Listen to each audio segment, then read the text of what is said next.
বিশ্বকাপের নিয়ম কি তবে বদলে গেল হোয়াইট হাউসের এক অদৃশ্য ইশারায়? লাল কার্ড দেখার পরও ফিফার আইন বুড়ো আঙুল দেখিয়ে কিভাবে মাঠে নেমেছেন মার্কিন ফরওয়ার্ড ফোলারিন বালোগান?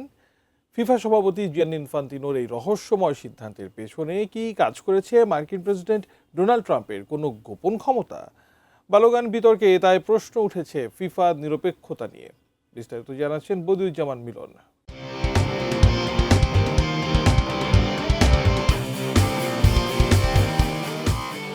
বিশ্বকাপের শেষ ষোলোয় যুক্তরাষ্ট্রের ফরোয়ার্ড ফোলারিন বালোগানের লাল কার্ডের নিষেধাজ্ঞা প্রত্যাহারকে ঘিরে নতুন বিতর্কে পড়েছে ফিফা।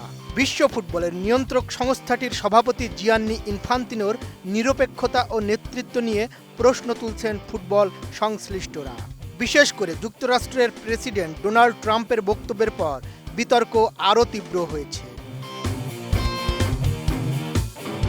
বিশ্বকাপের নিয়ম অনুযায়ী সরাসরি লাল কার্ড দেখলে পরবর্তী ম্যাচে নিষিদ্ধ থাকতে হয় এবং এ সিদ্ধান্তের বিরুদ্ধে আপিলের সুযোগও থাকে না।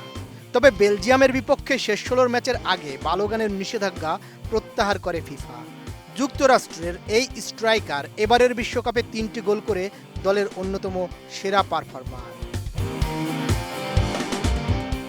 আমি বুঝি নির্মাণের শিল্প, সালাম স্টিল বোঝে ডিউরেবিলিটি। সালাম স্টিল, মোস্ট ডিউরেবল স্টিল।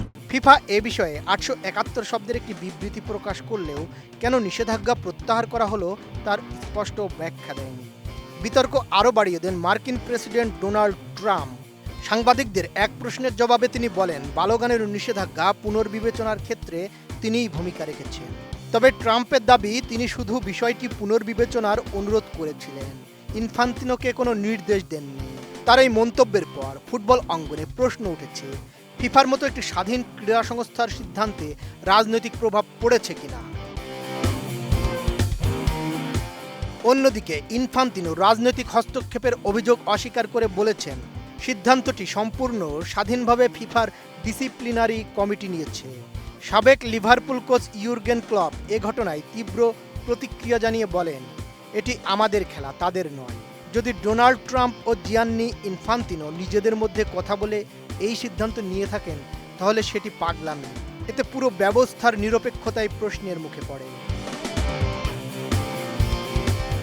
সমালোচকদের মতে বালোগানের ক্ষেত্রে যে সুবিধা দেওয়া হয়েছে তা অন্য কোনো দল বা খেলোয়াড়ের ক্ষেত্রে দেখা যায়নি।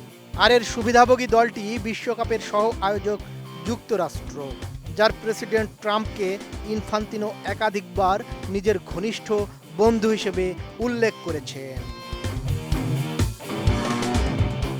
বদিউজ্জামান মিলন, এটিএন নিউজ।